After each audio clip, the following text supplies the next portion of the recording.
Have you noticed your go-to burger and fries are costing a bit more these days? Yeah, you're not imagining it. Today, we're going to dig into why that's happening. We're looking at why prices are going up and how your local fast food spot is dealing with a really serious economic squeeze. I mean, it's a question you've probably asked yourself, right? You're standing at the counter or you're scrolling through a delivery app, and that combo meal that was always your cheap and easy lunch, well, it's just not so cheap anymore. And it's not just you. There are some really complex reasons behind it. So, it all really kicks off with this one number, 8.5%. In March 2024, that's how much South Africa's national minimum wage shot up. Now, look, that's great news for workers for sure, but for a business that relies on a big team, think fast food, that's not just a little tremor, it's an economic earthquake. And here's why that number is such a big deal. For your average franchise owner, labor costs, just paying their people, that makes up a huge chunk of their expenses. We're talking 25 to 35%.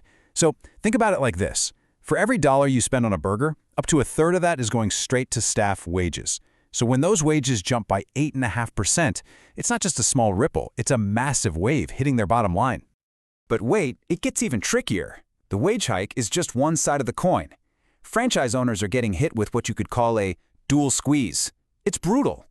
On one hand, they have to pay their current staff more money, and on the other hand, they're struggling with major staff shortages, just trying to find enough people to work in the first place. So you've got to pay more, but you can't even find people to pay. It's a total catch-22. So what does this all mean? Well, the bottom line is that this squeeze threatens their ability to even stay in business. Seriously, we're talking about their basic survival. It turns running a restaurant into this crazy high-wire act where they're trying to balance these skyrocketing costs, keep the place running smoothly, and keep you, the customer, happy with the price you're paying. It's kind of like they're a mechanic for a high-performance engine. The restaurant is the engine, right? But now, it's like the racetrack is getting rougher and bumpier because of all this friction from rising costs. So to stay in the race, they have to fine-tune every single little part just to keep things running. Okay, so how do they fight back against all this pressure? Well, their first move is to go on an all-out efficiency offensive. And their number one weapon? You guessed it, technology. And this starts with getting really smart about managing their team. First off, they dive into the data. They figure out exactly when the peak hours are. Then, they use that info to build these super smart schedules so you have plenty of staff for the big lunch rush, but you're not paying people to stand around when it's quiet. And a big one, they cross-train everybody. So the person at the register can hop over and help with fries. It creates this awesome, flexible team that's way more efficient. And this tech strategy really has two parts to it. You've got the front of the house stuff. That's everything you actually see, like those self-order kiosks that make things faster. But a lot of the real magic is happening back of house, in the kitchen. That's where new software and equipment are totally changing the game, making food prep quicker and more consistent. And behind all of this, there's a whole toolkit of digital stuff. We're talking scheduling apps that let staff swap shifts with a tap, online training platforms to get new folks up to speed fast, modern cash register systems or POS systems that make every sale super smooth, and even apps that let employees give feedback, which helps cut down on stress and just makes communication better for everyone. But here's the thing, right? Technology isn't some magic wand you can just wave. The really smart owners, they know that automation can only take you so far. At the end of the day, the real secret to success isn't just about faster machines. It's about having a team of happy, motivated people.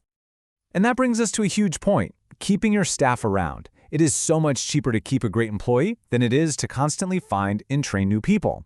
So the strategy here really boils down to three things: paying people fairly, giving them a chance to grow in their careers, and creating a great work culture with things like flexible schedules and simple recognition. And a big part of that culture comes from the little things, the perks that don't cost a fortune. I'm talking about stuff like a free meal on your shift, a discount for your family, or even just free drinks and snacks to get you through a tough day. These might seem like small gestures, but they go a long way in making people feel like they're actually valued. And you can never, ever underestimate the power of just saying thank you. Seriously, a manager just taking a second to say something simple like that, right there in the moment, that can be more motivating than anything else. It makes a person feel seen, It's immediate, it's personal, and man, is it powerful? Here's another great one, a real classic, the Employee of the Month. Putting up a wall of fame with someone's picture, giving them a shout out in the team meeting, that stuff really works. It builds pride, a little bit of healthy competition, and it's a super cheap way to build a culture where people want to do great work. All right, so let's tie this all together. To make it through this incredible economic pressure, a modern franchise has to find just the right balance between all these different moving parts. And this brings us right back to that high-performance engine, doesn't it? It's all about tuning. The tech, the schedules, the perks for the staff, the prices on the menu, every single piece has to be perfectly calibrated and working together. It's the only way to keep the business running smoothly with all that friction. So all of this leaves us with a really big question for the future of any service business, really. As costs keep going up, what's the better bet? Investing in smarter tech or investing in happier people? The answer is probably a mix of both, but finding that perfect balance, well, that's the real challenge, isn't it?